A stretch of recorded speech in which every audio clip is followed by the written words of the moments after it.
guess you got a little competition in camp this year. How's that going? How's that a little different than years past? It's good right now. We have a really good group of guys that are all, fighting and clawing and competing. It's fun. It's good having guys right behind you that are able to push you each and every day, like Casey Griffith, Kale Nation, Land Gebhardt, all these guys that are in the special teams room now are really high class kickers. And every day, every one of us has to be on our A game. So that helps, just with each and every day going to practice. You're getting those game-like reps. The pressure's on. Like you have to perform when you step out there. So I think that's a main difference from the years past. At practice now, it's a lot more game pace and game type scenarios, and a lot more. There's more pressure on these each one of these kicks that we have in practice, and I think that's a good thing for all of us, special teams as a whole. You mentioned, just having it be more game-like. How do you kind of simulate a game atmosphere for special teams? Special teams is such a lonely position. You're kind of out there during practice by yourself anyway and everything, so whenever you can get out there and have the O-line, the D-line, guys really rushing at you, screaming at you and everything while you're trying to kick field goals, I think that's the best thing to really simulate a game-like atmosphere when you got noise around you and half the team on defense is needing you to miss, and half the team on offense is cheering for you to make it. Like you really have all those pressures in that scenario in practice. So it's really good, and I feel like it's going to pay off this season. Parrish, go ahead. Luke, was it difficult to put the extra point at state last year behind you and move on and kind of start to prepare for this season? Yeah, that's not anything you dream of happening. I've been an Ole Miss fan my whole life, so that and the Ed Bowl is really the last thing I'd ever want to happen, obviously. But through all that, it really truly was an unbelievable teaching moment, and the fact that I had such this negative thing happen to me and my team, but I had to take it and not focus on the negatives at all, and really only focus on the positives and listen to the people that know me and know who I am and all that. Just really listen to those people and just work this off season. That's what it is. Just go get back in the training room, get back in, on the field, and just work, put the work in. There's really no shortcut to it. So we've had a good off season. I feel like I've had a really good off season, probably my best one so far since I've been here, and I'm excited. You mentioned it as a teachable moment. What did it teach you? It sounds like it at least focused you and drew you closer to people who are close to you, friends, family, and whatnot. But what did it teach you? It taught me. This is such this position that kickers and punters and long snappers are in.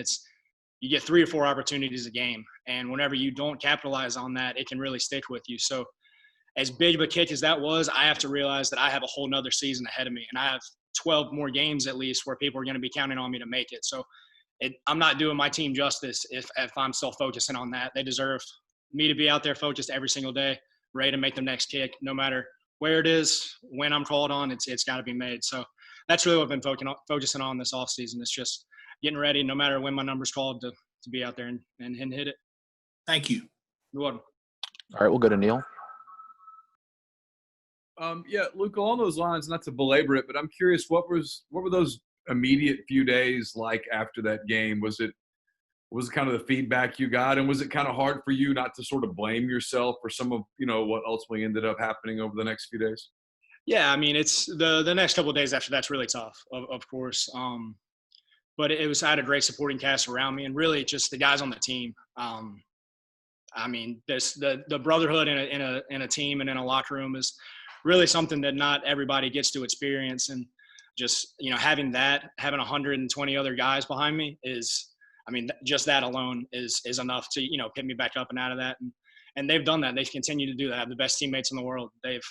Every step of the way, it's been encouragement and let's go, Luke, let's go hit this, all of it. So really having these teammates and, of course, my family and my friends and everything, just the people who know me and the people I love, they've always spoken wisdom to me and truth. So try to listen to those guys, block out the negatives, and get ready for the season. Thank you. All right, we'll go back to Nate. Luke, I think your career long is somewhere around 40, 41. How do you what do you do in the off season to kind of try to get more leg out of yourself? I've kind of feel like I've always kind of had the ledge. I really hadn't capitalized on it when I've gotten those chances. And so really, it's not really as much the ledge. It's just making sure, you're still just, you stay as consistent from deep as you are from extra point or something like that. Make sure every kick, you may be 30 yards further, but it's still the same kick, same rep, same motion. So really trying to make sure no matter where I'm at on the field is I'm hitting the same ball, having the same swing every single time. And that's how it pays off. Go ahead, Nick. Sorry to follow up back on the Egg Bowl, but have you rewatched the kick at all? Do you let yourself watch it, and kind of what did you do wrong to kind of pull that? I didn't watch it for a couple days, and I rewatched it. It's tough. It's still tough to rewatch. But really, I mean, it's just little things. Like I looked up for the ball. I was so eager to see where the ball went that I looked up too early, and that's like golf swing. You keep your head down, everything like that. So it's a lot of little stuff that I've tried to correct over the off season, and I'm getting ready to go. Going off of that, I know a lot of times when you're a special teamer, you don't have a full-time coach devoted to working with you on staff. How much of this staff is working with you directly on form, and how much of it is you guys kind of coaching yourselves?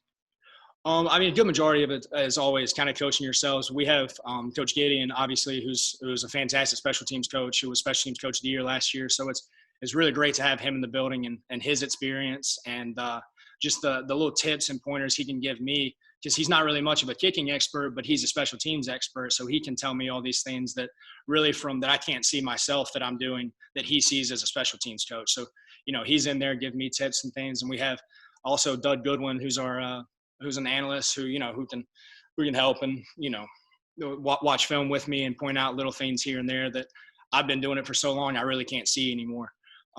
So this coaching staff is really good. They're letting me, do my own thing and things I know how to do, but also they're helping me out, and it's paying off. I feel like I'm the best I've been in my 5 years here for sure. Go back to Parrish. Got to unmute yourself, Parrish. There we go. How much live practice are you guys getting in terms of kickoffs? And I know y'all are doing some field goals and whatnot, but how much live work is out there for special teams? Oh, a good amount of live work. This is actually a lot more than the last couple of years we've been here. We're hitting in all the situations: 4-minute offense, 2-minute offense, end of game, red zone, and even just our normal field goal charting. We're getting those, like I was talking about, game-like scenarios where we're drive stalled out, 4th down, we're coming from the sideline at practice, hitting the field goal and coming back just like a normal game. So a lot of live field goals, defense trusting you and everything. So we're getting a good amount of that this year.